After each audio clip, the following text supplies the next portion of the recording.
Continuamos en Televida con la presencia de Oscar Jiménez, director de CEMESEC, Centro de Estudios y Asesoramiento sobre el Sistema Endocannabinoide. ¿Qué tal, Oscar? ¿Qué tal? ¿Cómo Buenas estás? tardes. Continuamos respondiendo consultas habituales sobre el tema cannabis medicinal. La última vez habíamos terminado hablando del autocultivo. Y con respecto a esto, para la gente que esté interesada, en CEMESEC, ¿pueden obtener la información sobre el autocultivo?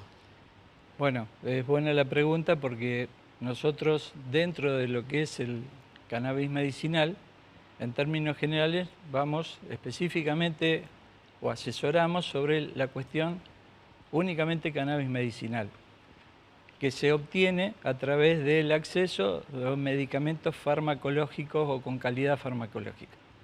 En el caso que la persona, porque la ley lo contempla, quiera hacer un proceso de autocultivo, el cual le apoyamos también, debe dirigirse a asociaciones canábicas que se dediquen a esta cuestión, como ejemplo Mamá Cultiva u otra organización de tipo de estas características que hay en Rosario, que se ocupan específicamente a enseñar a las personas a cómo cultivar su planta y cómo elaborarla, con los procesos artesanales.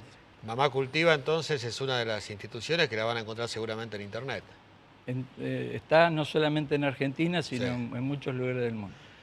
La otra pregunta, hace poco hablábamos de distintas sustancias nuevas que ingresaron al país que mejorarían la efectividad del cannabis medicinal. ¿Estas sustancias de dónde provienen? ¿Son de la misma planta de marihuana o son sustancias tratadas en forma química?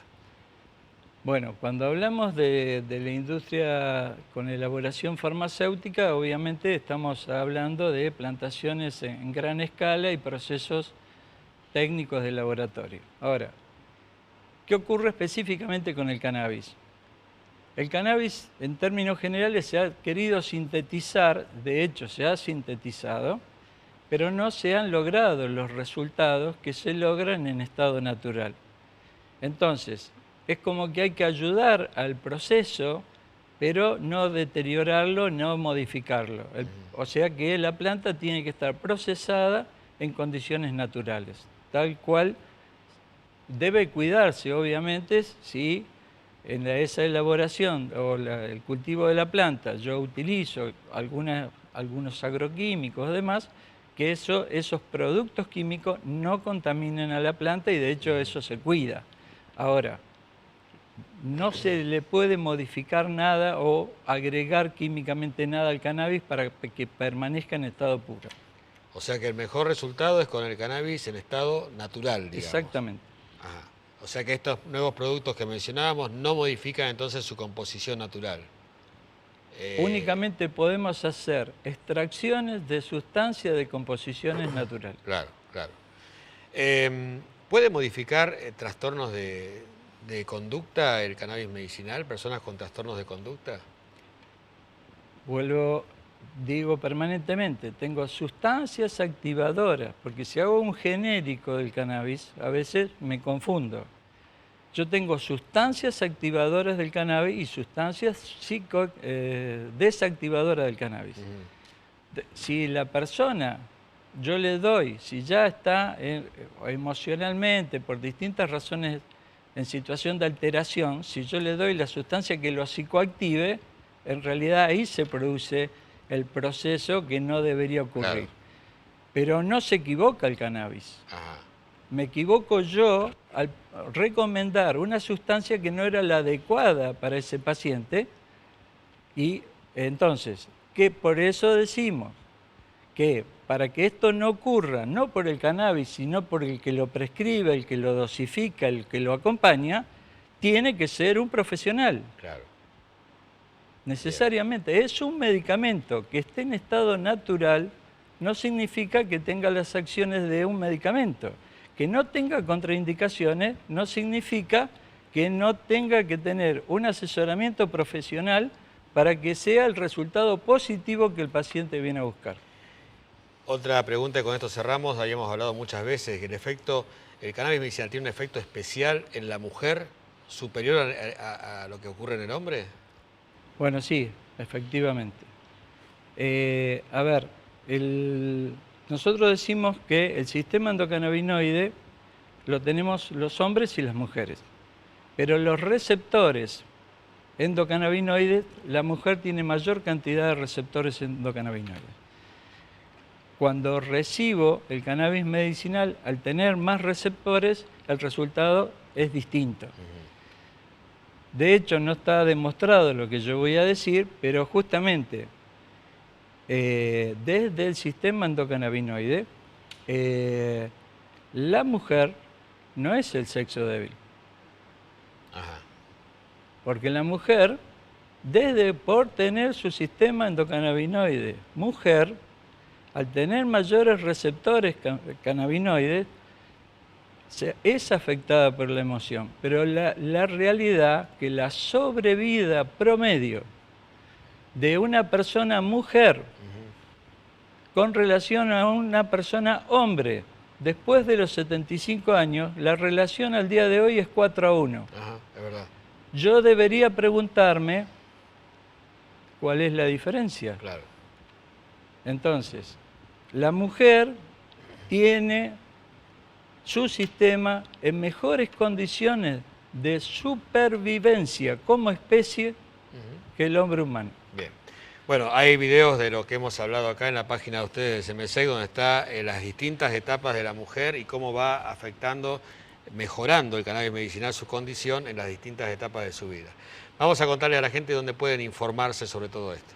Nosotros estamos en calle Entre Ríos 673, todos los días de lunes a viernes, entre las 11 de la mañana y las 17 horas, llamando previamente al 0341 153 145 644, y todas nuestras consultas son sin cargo. Bueno, Oscar, muchas gracias. Gracias a usted. Continuamos con más Televida.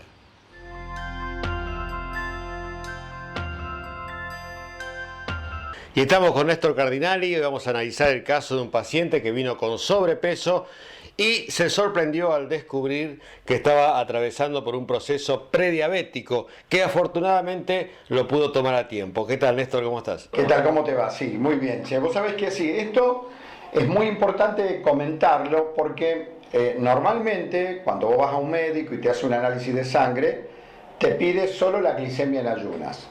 Si vos le decís a él que tenés antecedentes de familiares diabéticos, que tenés una grasa abdominal, que no podés bajar, te hacen una curva de glucosa y normalmente miden basal y 2 horas. En general nosotros no hemos visto que pidan una curva completa.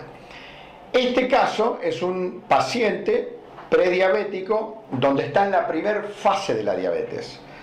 La prediabetes tiene un plazo entre 12 y 15 años. Esta persona estaba en los primeros 5 años. Normalmente, cuando vos tenés una persona que está en esa fase, la curva de glucosa da normal. Entonces, no te sirve como diagnóstico. La única forma de saber que él es prediabético y en un plazo de 12, 15 años va a quedar diabético es midiendo la curva de insulina. Y acá fíjate, te muestro, para que veas, la curva de glucosa. Fíjate vos que es la curva azul, es una curva normal, o sea que él, si se hubiese hecho la curva de glucosa, el médico le hubiese dicho, estás sano y no podés adelgazar porque no haces la dieta y no cumplís la dieta. Ahora, cuando al mismo paciente le medimos la curva de insulina, fíjate cómo, esto es lo normal, fíjate cómo tiene una hiperinsulinemia, leve obviamente, pero tiene una hiperinsulinemia. Esto normalmente en esta fase no hace falta medicarlo, porque la curva le da normal, o sea que nosotros no tuvimos que darle metformina, se le hizo la dieta para prediabetes y al final del tratamiento, después que adelgazó esos 8 o 10 kilos que tenía que bajar, cuando le hicimos la nueva curva de insulina, fíjate cómo ya da normal, le da debajo de la normal, o sea que él controló totalmente la insulina, ya no hay agotamiento, ya se inactivó el gen, no hay riesgo de quedar diabético en el futuro y la curva de glucosa le siguió dando normal igual que antes. No importa que dé más chata, pero estaba siempre debajo de la curva de la normalidad.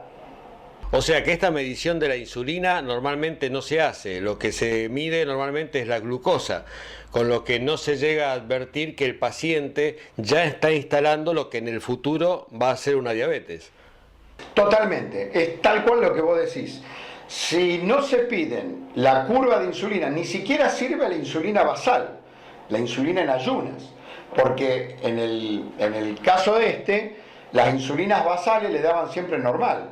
O sea que la primera fase de la diabetes es una insulina en ayuna normal, donde después que yo como, cuando yo como un alimento con hidratos de carbono, un sándwich, un plato de arroz, un plato de pasta, ahí se provoca el pico y la liberación de insulina.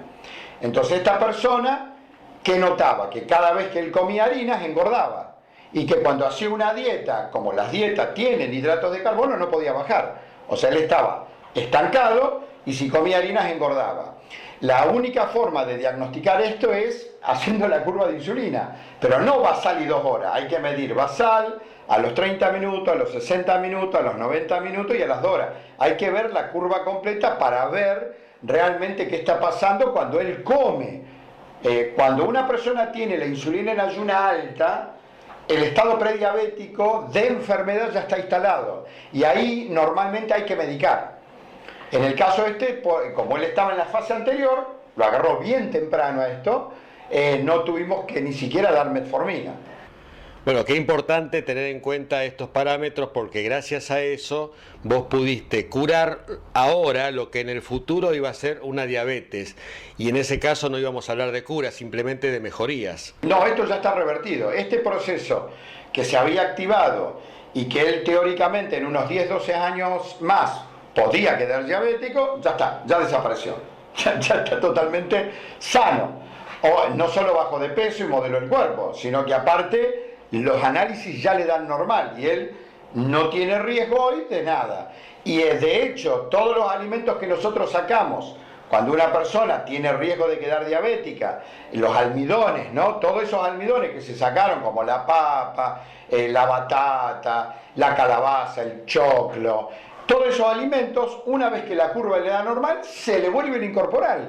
Él vuelve a comer como una persona sana porque es sano. Y esto es muy importante. Un caso muy interesante, sobre todo para aquellas personas que están atravesando por un sobrepeso rebelde, que no logran bajarlo con nada y que a lo mejor podrían entonces sospechar que están atravesando un proceso prediabético y tratarlo a tiempo. Bueno, Néstor, vamos a contarles a la gente dónde pueden consultarte. Estamos el 9 de julio, 1287, entre Entre Ríos y Mitre. Los teléfonos son 44-862-68 o al 426-0570.